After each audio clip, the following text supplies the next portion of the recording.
지난번에 바울의 그 믿음으로 말미암은 의의 한쪽 면, 히브리서에 대해서 대강 우리가 얘기를 했었죠.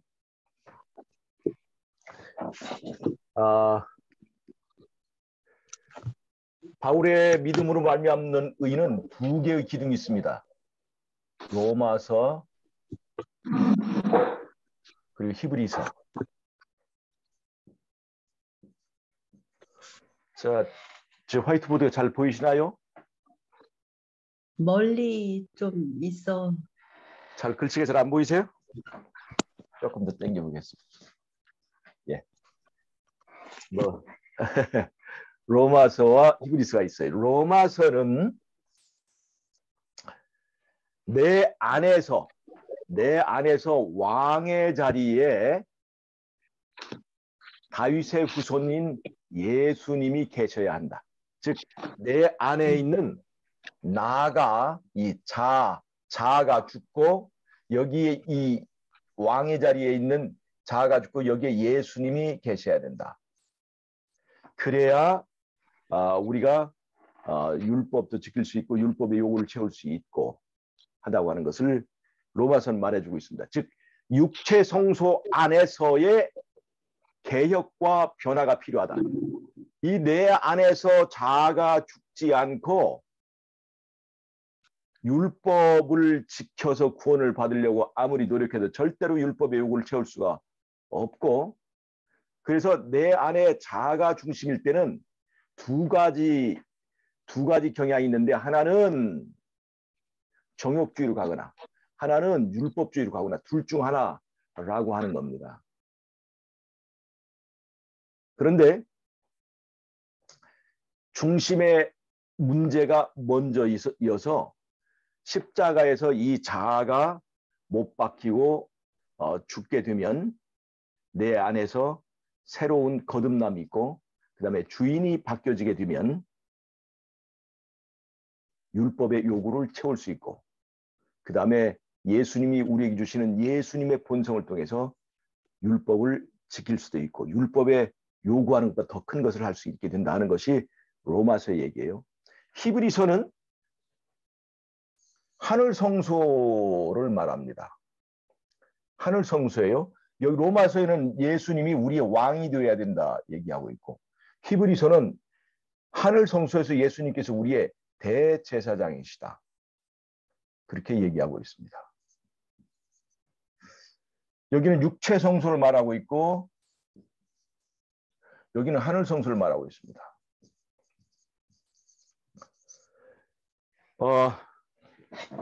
하늘 성소는 법정이죠.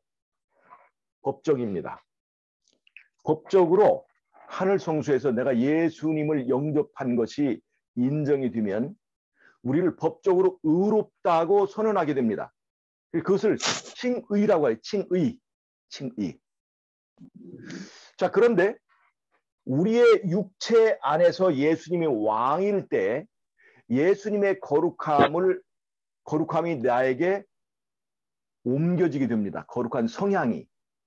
마치 못이 자석에 붙는 순간 자석에 있는 자성이 못에게 옮겨오듯이 예수님을 사랑하면 사랑할수록 예수님이 좋아하는 것을 나도 좋아하게 되고 예수님이 미워하는 것을 나도 미워하게 되는 그러한 본성의 거듭남이 있게 되어서 우리가 율법을 지키고도 남게 된다. 이제 그렇게 된다는 거예요. 그래서 이것을 육체 성소 안에서 일어나는 변화를 이것을 성화라고 합니다. 성화. 이걸 성화라고 하는 거예요. 자, 예수님이 나를 위하여 대제사장으로서 하늘 성소에서 중보를 하려면 육체 성소에서 어떤 변화가 있어야 되느냐? 예수님을 우리가 왕으로 영접해야 됩니다. 육체 성소는 예수님이 들어오시는 성소이고 하늘 성소는 우리가 믿음으로 예수님과 함께 들어가는 하나님의 집입니다. 그래서 들어가는 성소, 모시는 성소, 이 두 가지가 이렇게 바울의 기별 가운데 양기둥입니다. 로마서와 히브리서예요. 그래서 로마서와 히브리서는 내용이 일치하는데 그 기별은 뭐냐면 하늘 성소의 상태와 육체 성소의 상태는 일치해야 된다 하는 것을 말해준 겁니다. 오늘은 제가 히브리서 중에서 이 히브리서를 읽을 때에 정말 깜짝 놀라게 되는 그 이야기를 제가 좀 해드리려고 해요. 이 문제를 잘못 이해해서 우리 재림교회의 기별에서 떠나간 사람도 있습니다. 자, 제가 한번 질문을 해볼게요. 예수님이 지성소 봉사를 시작한 것이 몇 년부터입니까? 예수님이 지성소 봉사 1844년이라고 그랬죠? 예, 이렇게 말씀하신 분이 우리 정통 재림교인입니다. 이것이 예언의 시내에서 우리가 배운 거죠. 그럼 제가 이제 이것을 정면으로 반박하는 히브리서의 이제 기별들을 한번 제가 한번 말씀을 드리겠습니다. 그래서 성경을 양심적으로 공부하던 사람 중에 이 히브리서를 공부하다가 재림교회는 잘못됐다고 떠나가는 사람이 있습니다. 이걸 자 히브리서 6장입니다. 히브리서 6장 19절부터 읽겠습니다. 우리가 이 소망이 있는 것은 영혼의 닷 같아서 튼튼하고 견고하여 휘장 안에 들어가나니 그리로 앞서가신 예수께서 멜기세덱의 반차를 좇아 영원히 대제사장이 되어서 우리를 위하여 들어가셨느니라. 제가 질문을 해볼게요. 지금 히브리서 6장에는 예수님께서 대제사장으로서 휘장 안으로 들어가셨다고 그랬죠? 네. 여러분, 대제사장으로서 휘장 안에 들어가는 것이 성소입니까? 지성소입니까?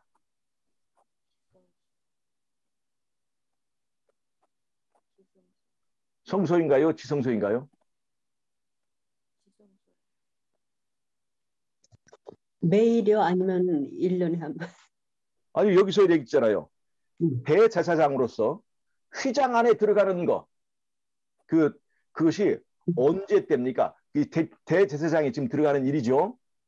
대제사장이 휘장 안으로 들어가는 일이 있는데 우리 성소봉사에서 그것이 성소칸을 들어가는 것입니까? 지성소칸을 들어가는 것입니까?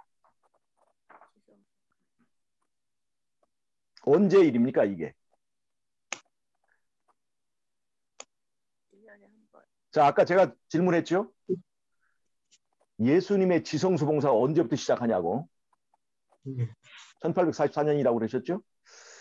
예수님의 지성소봉사는 우리 7절기 중에서 7월 10일 날, 즉 대제사장의 지성소봉사를 하는 7월 10일의 봉사를 1844년에 적용하는 거예요. 근데 제 히브리서 여기 6장 19절을 보니까 예수님께 휘장 안에 들어가셨다고 그랬죠. 이 휘장이 어떤 휘장을 말할까요? 성소와 지성소를 가로 그 사이에 있는 그 휘장일까요? 아니면 성소의 첫째 문 열린 휘장을 말할까요?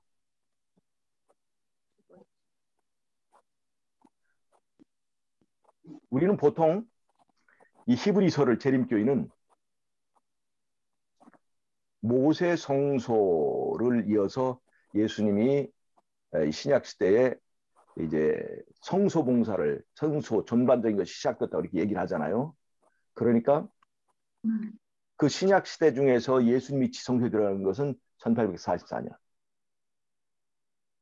예수님의 7월 10일 대속주일 봉사와 같은 그 대제사장으로서의 봉사는 1844년이라고 했는데 그 재림교회가 가르치는 건데 여기 히브리서를 보니까 이미 들어가셨다 이렇게 얘기하고 있어요. 이미 들어가셨다. 자, 그 20절 보면 그리로 앞서가신 예수께서 그리로 앞서가셨다고 그랬죠.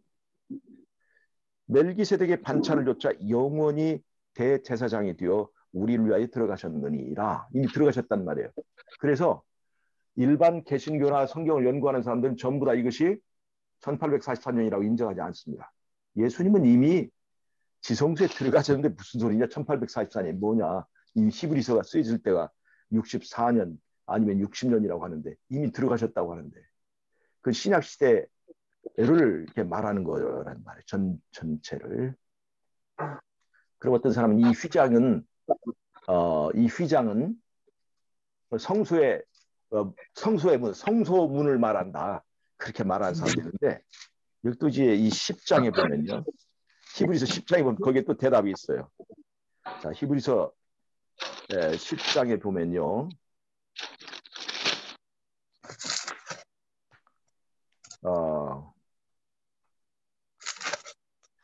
19절이에요. 그러므로 형제들아 우리가 예수의 피를 힘입어 성소에 들어갈 담력을 얻었나니 여기도 성소라고 되어 있지만 사실은 지성소를 가리키는 거예요.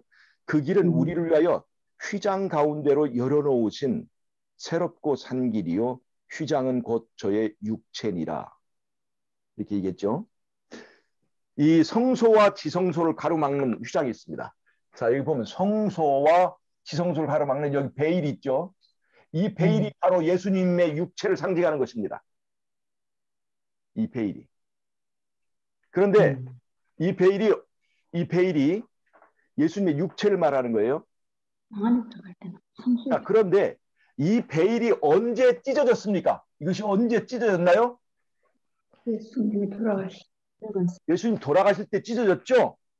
네. 대속주일날 찢어진 1844년에 찢어진 것이 아니라 예수님 십자가에 돌아가실 때 이 휘장이 찢어졌습니다. 그래 찢어졌기 때문에 이 휘장은 예수님의 육체를 상징한다고 하는 거예요.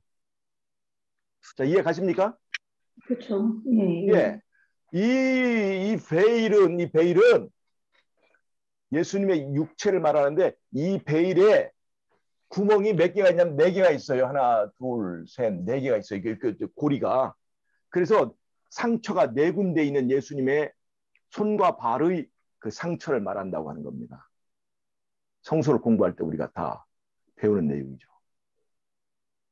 즉 예수님의 육체를 말하는 찢어진 육체를 말하는 그 휘장은 성소와 지성소를 가로막는 이 베일을 말하는 거예요. 이 베일은 대제사장이 대속죄일에 그 안으로 들어갈 때 그 열리는 그 휘장을 말합니다. 그 휘장입니다. 그런데 그러니까 성소와 지성소 사이에 있는 것을 이야기하는 거잖아요. 바로 그거죠. 그렇다면 예수님께서 들어가셨다고 지금 얘기했잖아요. 지금 여기에 이 휘장이 히브리서는. 그런데 왜 1844년이라고 하느냐? 이 성경과 다른 예언의 신을 믿는 미신쟁이들아 그렇게 얘기하는 거예요. 재림교인은 성경을 믿는 게 아니라 화이트보이를 믿고 있어. 그렇게 얘기하는 거예요. 그리고 이 성경을 양심적으로 공부한 사람이 예언의 신을 안 봐요. 그런 경우가 있습니다. 큰일입니까? 아닙니까? 이거 큰일이죠. 이것을 올바르게 해석을 못하면요. 그렇지. 올바르게 해석을 못하면 재림교인은 이단이에요. 이단. 그래서 많은 사람들이 얘기하고 예. 이래서 예언의 신을 안 보고 우리의 믿는 기별에 떨어져 나간 사람들이 있습니다. 많죠. 예, 있어요. 호주도 그래. 그리고 한마디로 말해서 이것을 설명을 하지 못해요. 우리 교회에서. 이것을 설명하는 여러 가지 얘기가 있지만 사실은 여기서 말하고 있는 직접적이고 단순한 논리를 극복하지 못합니다. 그래서 이 문제를 우리가 잘 이해를 해야 되겠습니다. 오늘 이 문제를 잘 이해를 하시면 오늘 공부에 중요한 값을 한다고 볼 수 있겠습니다. 자, 이 히브리서는 그래서 예수님이 언제 지성소로 넘어갔느냐 하는 것을 설명해 주는 책이에요. 자, 그런데 보세요. 이제 보겠습니다. 9장 1절부터 봅니다. 히브리서. 이거 굉장히 중요하니까 잘 보세요. 첫 언약에도 섬기는 예법과 세상에 속한 성소가 있더라. 자, 그러니까 옛날 구약에도 성소가 있었다 이겁니다. 지금 하늘 성소를 말하는데 옛날 장막 성소를 얘기하는 거예요. 예비한 첫 장막이 있고 그 안에 등대와 상과 진설병이 있으니 이는 성소라 읽었고, 자, 성소칸이 있죠. 또 둘째 휘장 뒤에 있는 장막, 휘장 뒤에 있는 장막, 여기 휘장 나왔죠. 이 휘장이 지금 히브리서 말하고 있는 그 휘장이에요. 둘째 휘장 뒤에 있는 장막을 지성소라 일컫나니 거기에 금향로와 사면을 금으로 싼 언약궤가 있고 그 안에 만나를 담은 금항아리와 아론의 쌍난 지팡이와 언약의 비석들이 있고 그 위에 속죄소를 덮는 영광의 그룹들이 있으니 이것들에 관하여서는 이제 낱낱이 말할 수 없노라. 자, 여기까지는 우리가 이해하고 있는 것입니다. 즉 성소가 두 개의 장막으로 이루어졌다는 거예요. 성소가 두 개의 장막으로 이루어졌다. 자, 6절. 이 모든 것을 이같이 예비하였으니 제사장들이 항상 첫 장막에 들어가 섬기는 일을 하고 오직 둘째 장막은 지성소는 대제사장이 홀로 1년 1차씩 들어가되 피 없이는 아니하나니 이 피는 자기와 백성의 허물을 위하여 드리는 것이라. 성령이 이로써 보이신 것은 첫 장막이 서 있을 동안에는 둘째 동안에는 성소, 즉 둘째 장막. 첫 장막이 서 있을 동안에는 성소, 여기서는 둘째 장막을 말합니다. 둘째 장막에 들어가는 길이 아직 나타나지 아니한 것이라. 이 장막은 현재까지의 비유니 이에 의지하여 드리는 예물과 제사가 섬기는 자로 그 양심상 온전케 할 수 없나니 이런 것은 먹고 마시는 것과 여러 가지 씻는 것과 함께 육체의 예법만 되어 개혁할 때까지 맡게 된 것이니라. 이렇게 얘기하고 있어요. 그러니까 여기서 말하는 것은 지금 예수님의 신약 시대 전체가 이미 예수님이 지성소에 들어간 것이다를 설명하기 위해서 이렇게 하고 있는 거예요. 그런데 자 보세요. 제가 이걸 설명해 드리게 잘 이해를 하시길 바랍니다. 자, 지우고.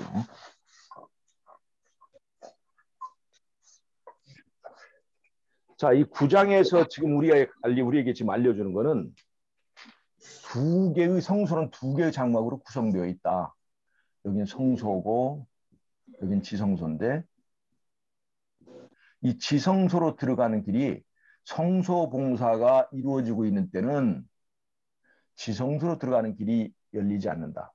그래서 성소 봉사가 끝났을 때 지성소로 가는 길이 열리는 것이다. 그렇게 얘기를 하고 있어요.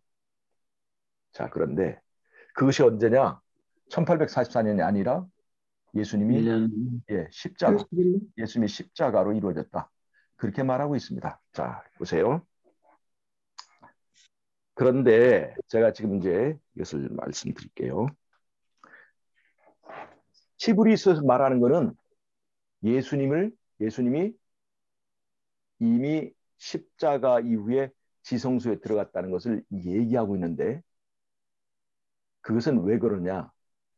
이 히브리서에서는요, 이 기간을 성소와 지성소가 국한으로 되어 있는데 이것을 구약과 신약으로 나누고 있습니다. 구약 시대와 신약 시대로 나누고 있어요. 구약 시대를 성소 시대라고 적용하고 있고 신약 시대를 지성소 시대라고 적용하고 있어요. 이거는 넓게 봤을 때의 그림입니다. 자, 이해하시겠어요? 즉 히브리서는 신약과 구약을 두 개의 장막으로 비교해 보는 관점입니다. 자, 그 관점을 제가 말씀드릴게요. 자, 이게 어디에 나왔느냐? 자, 히브리서 9장에 자, 히브리서 9장에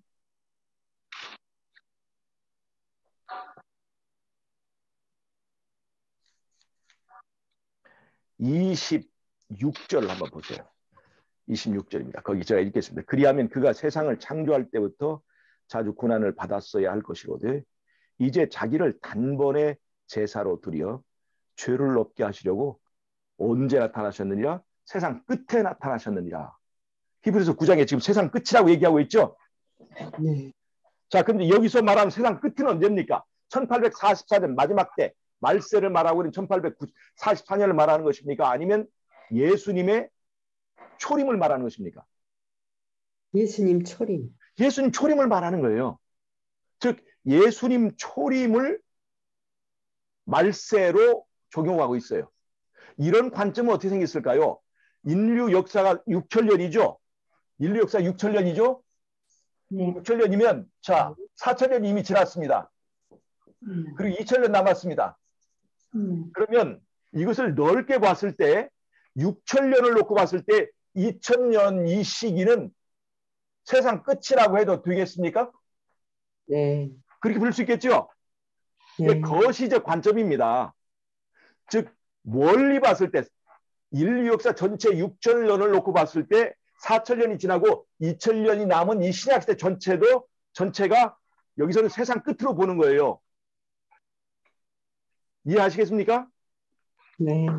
사도행전을 보면 살펴보면 이 몇 장에? 예수님 돌아가시고 나서부터가 완전한 세상에 정말 바로 지금 그 얘기를 지금 할게요.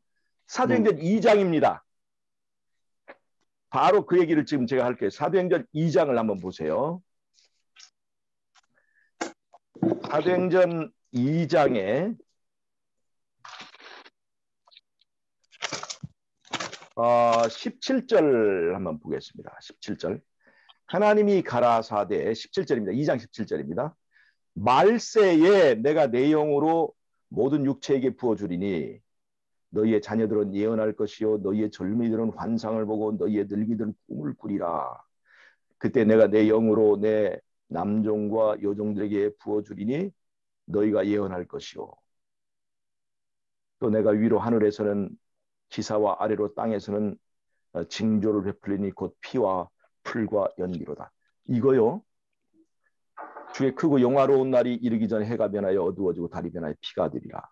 누구든지 주의 이름을 부르는 자는 구원하리라. 이거 요엘서의 기별입니다. 요엘서는 마지막 때를 말하는 얘기예요. 요엘서는요. 근데 지금 요엘서는요. 마지막 때를 말하는 이 기별이고 우리 시대에 적용돼야 될 기별이에요. 그런데 그 요엘서를 누가 지금 인용하고 있어요? 베드로가 인용하고 있는 거예요. 여기서 말하는 말세는 어떤 때를 말하는 겁니까? 지금 무엇을 합리화하려고 지금 하는 얘기예요? 지금 이 사람들이 방언을 말하고 이적을 행하니까 사람들이 뭐라고 얘기하고 있어요? 저 사람들 술 취했네. 그렇게 얘기를 하고 있잖아요. 2장에. 예, 15절부터 보면 이 사람들 그 때가 제3신이 너희 생각과 같이 이 사람들이 취한 것이 아니다. 그게 사람들이 뭐라고 지금 빈정대고 있는 거예요?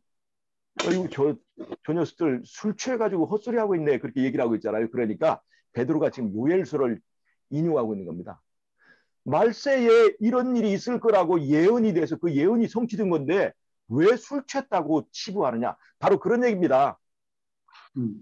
그러니까 지금 이 사람들이 베드로가 말하는 말세는 지금 어느 때를 지금 적용하고 있는 거예요? 그때 당시 예수님 초림 당시 사도시대를 말하고 있는 거예요. 그러니까 말세가 신약시대 초기에도 말세라는 개념이 적용될 수 있다는 것은 제가 지금 말한 거시적인 관점에서 이것을 봤다는 것을 말하는 거다 이 말입니다. 무슨 말 아시겠어요? 네. 예. 자, 성소에 두 장막의 원리를 가지고 자, 성소가 두 개의 장막이 있고 그 두 개의 장막이 첫째 장막이 있을 때는 둘째 장막으로 가는 길이 나타나지 않는다. 이 성소의 원리를 가지고 지금 예수님의 사역을 설명하려는 것이 히브리서인데 히브리서는 지금 구약과 신약 전체를 두 개의 장막에다 적용한 거예요. 구약과 신약을. 그래서 구약이라고 하는 시대, 4천년이라고 하는 시대가 지나갔고 이제 드디어 세상 끝 말세 시대가 되었다. 그리고 지금 여기 베드로도 바로 이게 말세다. 그 다음 바울도 세상 끝에 예수님 오셨다. 말세에 오셨다. 라고 얘기하고 있는 거예요. 즉 이것은 인류의 역사, 구약과 신약을 구약과 신약을 전체로 놓고 그걸 두 장막 원리로 설명하는 것이다 이 말이에요. 네. 그러면 예언의 신에서 우리에게 말하는 1844년에 예수님이 지성소봉사를 시작했다는 그 말은 뭐냐? 그거는 신약 시대를 두 개의 시대로 나눠 본 거예요. 신약 시대를 1844년까지와 그리고 그 이후의 시대를 다니엘서 8장 13절 14절을 근거로 다니엘 8장 13절 14절 2300주야를 근거로 신약 시대를 두 개의 장막으로 나눠서 적용한 겁니다. 자, 이해하셨어요? 즉 구약과 신약을 두 개의 장막으로 놓고 봤을 때는 신약 시대 전체가 지성소 시대가 되는 거예요. 그리고 신약 시대만 놓고 봤을 때는 1844년이 지성소 시대의 시작점이 된다 이 말입니다. 그러면 히브리서도 맞고 어디도 맞아요? 예언의 신도 맞는 거예요. 자, 아시겠어요? 네, 저희는. 자, 그럼 제가 설명을 할게요. 자, 대속주일에는요. 대속주일에는 염소 2마리를 택해서 제비를 뽑아서 여호와를 위한 염소라고 하는 그 염소에다가 빨간 줄을 매고 그 다음에 대속주일날은 여호와를 위한 염소가 이제 죽임을 당하고 그 피로 죄값을 치릅니다. 그리고 나머지 염소 한 마리를 광야로 쫓아냅니다. 그걸 보고 스케이프고트라고 그래요. 스케이프고트. 스케이프이란 말은 이스케이프에서 나옵니다. 이스케이프. 연하다, 도망가다, 쫓겨나다 그런 뜻이에요. 이스케이프.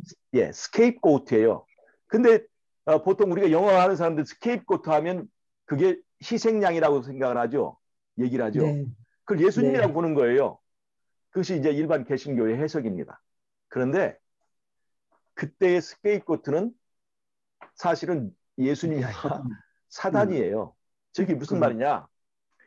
먼저 예수님이 우리를 위해서 죗값을 다 치렀습니다. 일단 죗값을 치렀어요. 그것이 있어야만이 우리를 위한 예수님이 먼저 담보를 딱 채놔야 그 우리를 위한 구속의 경륜이 진행이 되는 거예요. 자, 그 다음에 심판을 합니다. 이 죄의 책임이 누구에 있는지 심판을 해요. 그래서 예수님을 영접한 사람들은 예수님의 공로를 따라서 죄값을 해결한 다음에 그 다음에 이 죄의 책임이 어디에 있느냐 하고 우리는 이제 사단과 이제 분리됐잖아요. 사단과 분리됐어요. 분리됐기 때문에 이 우리를 핍박하고 이제 우리를 죽이고 한 모든 죄의 책임은 이제 사단에게 다 돌아가는 거예요. 그래서 사단이 최후로 죄의 책임을 지고 광야로 쫓겨나가는 겁니다. 이것이 대속주일의 원리입니다. 자, 어떤 사람이 말이에요. 어떤 사람이 자동차 사고를 냈습니다. 그런데 이 사람이 보험이 들지 않았어요. 그런데 저쪽 피해자가 그 뭐라고 그러죠? 자차 보험을 들었습니다. 저쪽 피해자가.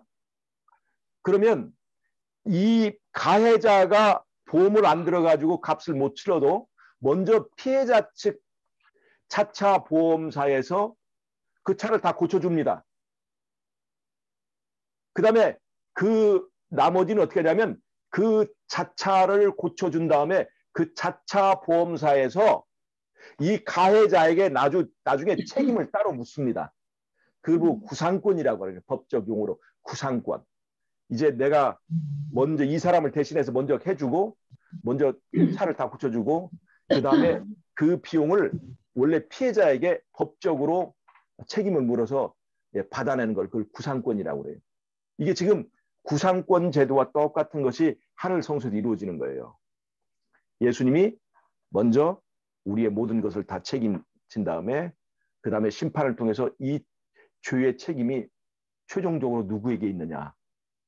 선악간의 대쟁투의 모든 그것을 따져서 이 죄의 책임은 사단에게 있다는 것이 이제 이루어져서 죄와 의가 갈라지고 그 다음에 재앙과 죄의 책임은 전부 다 사단이 짊어지고 광야로 쫓겨나게 되는 거예요. 그것이 바로 대속죄에 있는데 여러분 신약 시대에 예수님이 십자가에 돌아가실 때 이런 일이 실제로 있었습니다. 예수님과 바라바라고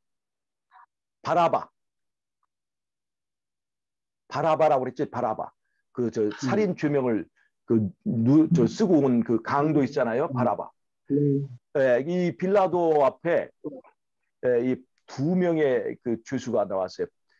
예수님도 반역죄, 이 바라바도 반역죄로 이제 재판을 받는데 명절에 한 사람을 풀려주는 제도가 있어서 빌라도는 예수님을 풀어줄까 했는데 유대인들이 누구를 풀어주라고 했어요? 바라바를 풀어주라고 했죠. 그래서 바라바가 나갑니다. 마치 스케이프고트가 살아서 나가는 것처럼. 그리고 예수님은 죽임을 당했어요. 그러니까 십자가에서 이 대속죄에 행하는 것 같은 일이 이루어졌습니다. 자, 보세요. 자, 1년 동안 모든 죄를 대신해서 양들이 죽잖아요.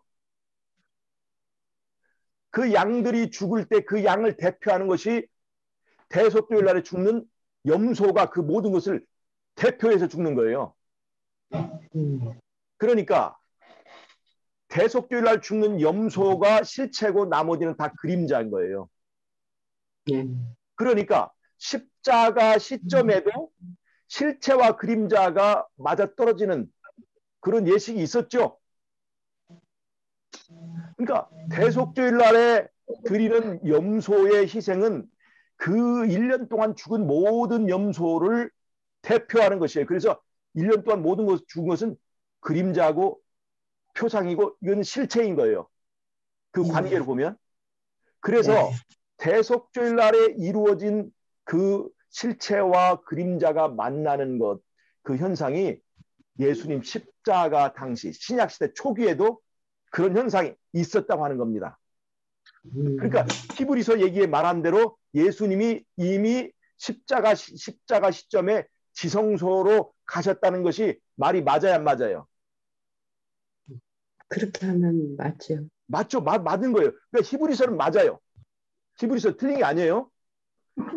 히브리서가 맞느냐 예언의 신이 맞느냐 이 둘 중에 싸움이 아니라 왜 히브리서가 맞는지 왜 예언의 신도 맞는지를 설명하는 설명이 부족한 것뿐이에요.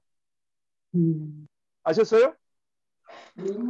자, 그래서 히브리서는 신약과 구약을 두 장막으로 보고 그것을 첫 장막과 둘째 장막으로 설명하는 그런 관점이고 예언의 신에서는 다니엘서 8장 13절 14절을 설명하기 위해서 신약 시대를 두 개의 장막으로 나누어서 설명한 것입니다. 그래서 그 관점에서 볼 때는 1844년부터가 마지막 때 말세가 되는 겁니다. 그것이 요한계시록에서 나오는 7 교회 중에서 바로 라우디게아 교회의 시대를 말하는 겁니다. 즉 7 교회의 관점에서 볼 때는 말세가 어느 교회 시대입니까? 어느 때부터 말세입니까? 바로 라우디게아 교회 시대가 말세인 거예요. 그렇죠? 자, 넓게 봤을 때의 말세와 신약 시대를만 놓고 봤을 때의 말세와 더 좁게 우리 시대의 말세는 예수님 오시기 이제 직전에 바로 우리 시대에도 적용할 수 있습니다. 즉 이렇게 여러 가지로 보는 관점이 달라질 수 있다는 것을 여러분 이해하시겠습니까? 네. 그 관점을 유동적으로 볼 수 있어야 성경의 적용을 올바르게 할 수 있는 것이에요. 그래서 히브리서는 히브리서는 넓게 보는 관점에서 예수님의 그 신약 시대의 사역을 말세의 사역이라고 말하는 것이고, 그 다음에 신약 시대만 놓고 두 장막 원리로 적용하면 1844년부터가 이제 마지막 때, 말세. 그 마지막 때가 언제입니까? 바로 다니엘서 11장 40절에 나오는 그때 마지막 때를 말하는 거예요. 그러니까 그 마지막 때, 성경에 여러 곳에 마지막 때가 있죠. 다니엘서 11장 40절도 마지막 때에 거기 나오죠. 남방의 북방을 찌르리니 뭐 그런 얘기 나오잖아요. 그런 얘기가 나오잖아요. 그래서 세상 근데 1840 하늘 성소에는 휘장이 없다고 그러잖아요. 어디가요? 하늘 성소에는. 하늘 성소에는 휘장이 없는 것이 아니라 예. 휘장이 말하고 있는 것은 두 개의 장막을 구분하는 의미가 있어요. 그러니까 그래서 하늘 성소는 두 개의 장막이 구분되어 있지 않다고 그러잖아요. 두 개의 장막이 구분이 돼 있다는 것이 아니라 두 개의 예수님의 두 가지 사역이 있다는 것을 말하는 거예요. 두 개의 장막은. 그리고 예언의 신에 보면 예수님이 1844년에 새로운 심판의 그 사역을 하기 위해서 예수님이 보좌 앞으로 구름을 타고 오시는 광경이 나와서 휘장을 젖히고 오는 건 아니지만 이제 두 번째 대속죄일 양상이 달라지는 그 심판의 그 사역이 시작되는 것을 보여줘요. 이제 두 개의 장막은 2단계로 되어 있는 예수님의 사역을 말해주는 것이에요. 근데 이 땅에서는 우리가 그 성소가 두 칸이 있었지만 하늘서 지성소밖에 없다고 그러잖아요. 하늘서 지성소에 예, 이제 그것이 그것이 이렇게 크게 중요한 건 아니에요. 다 그 하늘 성소에 지금 구약의 성소에 말한 것처럼 그렇게 그런 것에서 예수님이 하신다고 생각하면 안 돼요. 우리 계시록주에도 보면 거기에 7 촛대 나오고 다 나오잖아요. 그게 구약 성소의 모양과는 다르잖아요. 다만 2단계의 사역은 있어요. 2단계 사역. 1단계 사역이 있고 2단계 사역이 있는데 1844년까지는 뭐냐면 재판을 청구하는 일이에요. 재판을 청구하는 일. 그리고 이제 2단계 대속주일부터 하는 것은 이제 그 청구에 따라서 언도, 심판은 그 선고하는 그 작업을 하는 것입니다. 2단계 사역은 있어요. 그래서 제가 오늘 드리는 이 말씀의 내용을 올바르게 이해하시기 바랍니다. 히브리서가 틀린 것이 아니에요. 다만 관점이 다니엘서의 관점과는 다르게 마지막 때를 보고 있는 것뿐이다 하는 것을 제가 말씀드립니다. 다니엘서 8장 13절 14절 그 다음에 다니엘서 11장 40절에서 마지막 때는 신약시대를 두 개의 과정을 나누어서 성소시대, 지성시대로 적용을 해서 1844년부터 마지막 때로 적용하고 그때부터 예수님의 지성소 봉사를 말하는 것이고 히브리서는 그것과는 관점이 다른 이제 거시적 관점에서 예수님의 사역을 관찰하는 것이라는 것을 제가 말씀을 드리는 것입니다. 이해가 되셨습니까? 네. 잘 이해하시기 바라요. 그래서 예언의 신은 절대 틀린 것이 아니다는 것을 제가 말씀드립니다. 히브리서도 옳고 예언의 신은 더더욱 옳다는 것을 제가 말씀드립니다.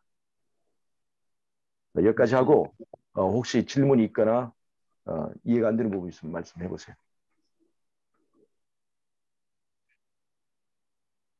오늘 제가 드리는 이 문제 제기는 굉장히 중요한 거예요.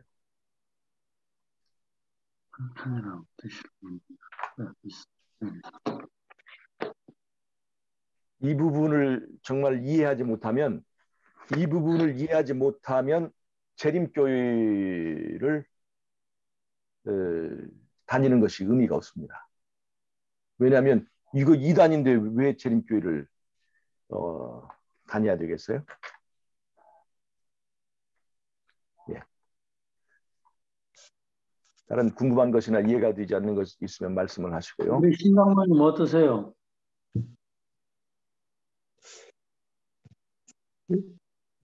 신장로님, 예. 잘 이해가 신장로님 되십니까? 어떻게 생각하세요? 예, 뭐 지금 고장님 말씀하시는 게 사실은 예, 어떤 큰 지금 거시적 악무 큰 틀에서 지금 말씀하시는 것 같은데요. 그죠? 예, 두 가지가 다 지금 맞다라고 지금 이야기하시는 부분에서 예, 저도 뭐 별 다른 의견은 없습니다. 사실 우리 재림교회의 일반적인 해석은 저처럼 이게 두 가지 관점에서 보는 것이 아니라 그 예. 휘장이 둘째 휘장이 아니라 첫째 휘장을 말한다. 자꾸 그런 걸로 자꾸 이렇게 갖다 붙이죠. 근데 설득력이 없어요. 그렇게 보는 건 맞지 않습니다. 설득력이 없는 거죠, 그건. 네, 설득력이 없어요. 그리고 예수님, 하늘 성소에서는 예수님께서 단번에 들어가셨느니라 하셨으니까, 예, 하늘 성소에서는 이미 지상 성소에서, 그 성소와 지성소의 칸막이가 갈라져서, 거리로 대제사장이 그냥 들어갔잖아요. 예. 그것처럼 하늘 성소에서도, 이제는 그 하늘 성소라고 이야기했었을 때 칸이 두 개가 있는 게 아니고 예. 이제는 하나. 근데 하나만 봐도 그것도 아닙니다. 저희 지금 하나로 박중수 예.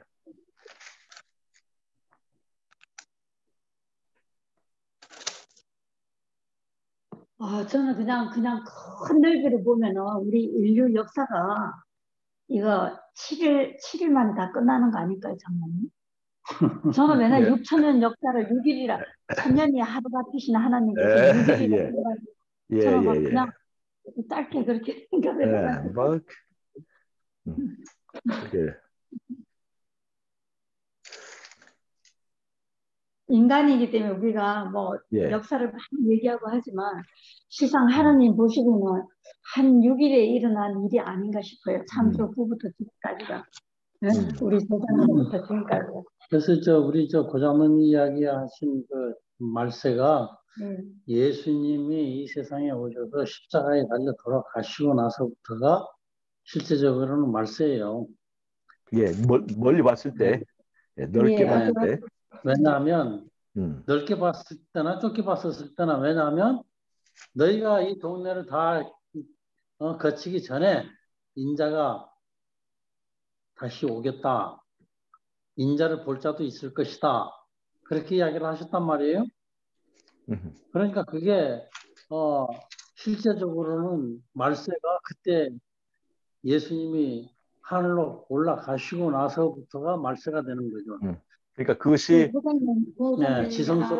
지성소로 들어가신 그때가 틀에서는 구약과 신약 그래서 신약 시대 전체로 말세로 보는 거는 구약 시대를 첫째 장막으로 봤을 때 얘기고, 그다음에 신약 시대에서 1844년부터 말세라는 것은 그 전 시대 1844년까지를 첫 장막으로 봤을 때의 얘기다 이 말입니다. 예. 그렇게 이해를 하시면 좋겠습니다. 이 문제는 굉장히 중요해서 우리 교회에서 이 문제를 잘 안 다루고 보통 얘기를 하는 게 옛날같이 그렇게 많이 원치 않아서 그러신 거 아닐까요? 옛날에 장로님들은 정말 그 깊이 이렇게 연구하시고 그러신 분들 많으셨잖아요. 근데 요즘은 세계가 조금 그렇지 않아서 그런 거. 예. 사회 차원에서도 그걸 더 강력하게 얘기 못하는 게 그러한 그 신자들이 어느 정도 그게 있어야 되는데 그게 안 되니까. 그래서 더 학교에서 말을 많이 못하시는 거 아닙니까? 그래서 이 히브리서가 우리 안식일 교회의 아킬레스건이었어요. 아킬레스건. 이게 아주 약점 중에 약점이에요. 이게. 아니 목사님들 다 아실 텐데. 이거를 이게 옳은 얘기죠. 우리 진리는 틀린 것이 아니니까. 근데 이거를 설명하려면 아주 힘들어가지고 이거가 굉장히 신신하게 너무 많이 들어가 머리가 복잡해진 거예요. 그래서 이제 양심적으로 성경을 읽는 사람들이 이거 재림교회 틀렸다. 목사님들은 이거 얘기해 주지 않고 설명이 설득력이 없다. 그래서 예언의 신을 포기해. 근데 그건 너무 성급한 거죠. 그건 아니죠. 큰 문제인 거죠. 네. 큰 문제인 거죠. 그래서 요 한때 그냥 요 호주에서도 그냥 예리신을 안 믿는 사람들이 막 아주 네. 그냥 엄청 많이 했었어요. 네. 그렇게 되는 것은 다 이유가 있습니다. 이런 히브리서에 이런 말씀들이 있기 때문에 이거를 자꾸 이 휘장이 첫 번째 휘장이다. 자꾸 그렇게 설명을 하고 하려고 하면 이게 말이 안 돼.